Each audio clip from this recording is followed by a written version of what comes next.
Ready? Started.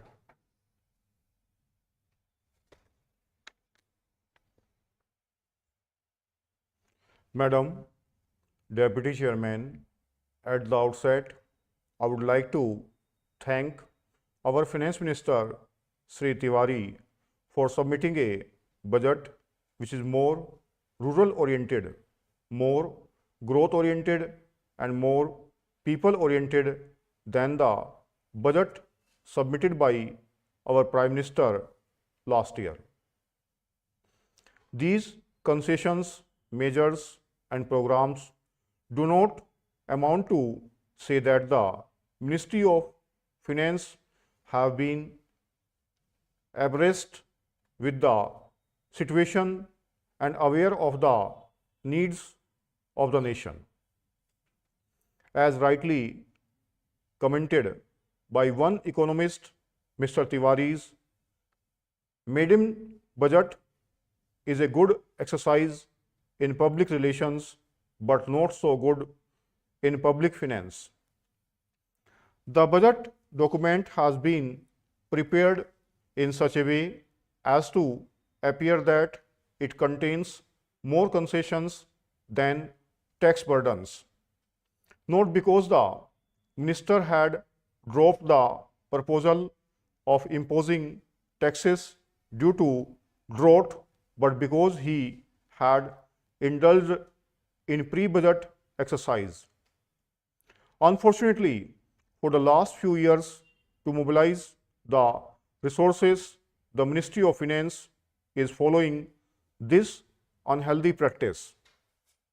Owing to this pre-budget exercise, the income to government has been underestimated. I am not against the mobilization of revenues of the government, which is quite essential to implement our plan targets successfully and to introduce new programs for the welfare of the country. The methods adopted by the government are quite unwarranted and irking. It shows that it has no confidence in the parliament. Contrary to our expectations, our finance minister has submitted an astronomically deficit budget. As far as the states are concerned, they have no right to print currency notes. A state which submits a deficit budget ultimately is compelled to overcome the deficit by right means, but in the case of the center, since it has a right to print the notes, the deficit budget only fuels the fire of inflation and hike in prices. Unmindful of price increase and inflation, every year the center follows the practice of submitting deficit budget. The deficit was rupees 6,000 crores in the year 1995-96, rupees 8,000 crores in 1996-97, rupees 8,000 crores in 1997-98. How are we to overcome this difficulty? Madam, we speak much about financial discipline. We ask the state governments to follow the discipline in financial matters, but as far as the central government is concerned, it does not follow any principle in the discipline of financial matters. Madam Deputy Chairman, the government has already constituted the National Committee for Tourism.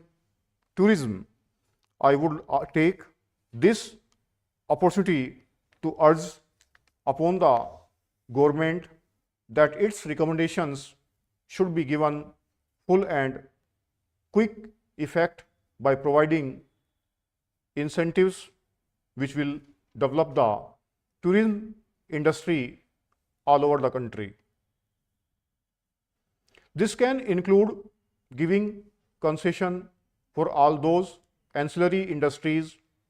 The incentives to such export industries should be taken up by the finance minister as early as possible. This can include improved facilities of airports as well as other means of transport, doubling the capacity as far as other connected export-oriented industries are concerned.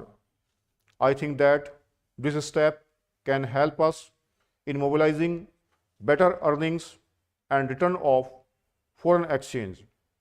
Thirdly, Madam, I am very much in favor of realization and rationalization of the tax structure. You are aware that there is a very bitter debate going on concerning the tax proposals which have been put forward and passed by us in the form of amendment to tax laws, and I feel that the Honorable Minister would give careful consideration to the criticism and difficulties involved therein. Suggestions are coming from all over the country, from all walks of life, that there are drastic measures stipulated just like Section 44 or the provisions concerning the partnership and the liability of the partner. All that requires due assessment if you want to give a fillip to the economy and infuse confidence in taxpayer. Fourthly, I would like to draw the attention of the ministry to the growing disparity, whatever may be our claims, between the poor and the rich in this country. I have the report which has just come yesterday, published in the Times of India, giving figures to show how the poverty has risen in this country under the heading poor population up in Uttar Pradesh, and the figures quoted are staggering. This House must share the concern that there are millions of people who can be classified as very, very poor. I would sincerely urge the government to tackle the problem of poverty as a priority problem and not leave it to the mere fiscal measures or the forest of figures which every budget gives, saying that we have allocated this much of amount and all that. That is not the method in which you can reach the poor, simply by saying that we are decided to remove poverty. Madam Deputy Chairman, at the outset, I would like to thank our Finance Minister, Sri Tiwari, for submitting a budget which is more rural-oriented, more growth-oriented, and more people-oriented than the budget submitted by our Prime Minister last year. इसमें से last के 20+ word repeat किए गए, बाकी ये common word to be का 3rd number है, 3 number है, 800 के अप्रोक्सीमेटली वर्ड है, 800+ ही है, और स्पीड इसकी 90+ है, 90+ स्पीड है इसकी।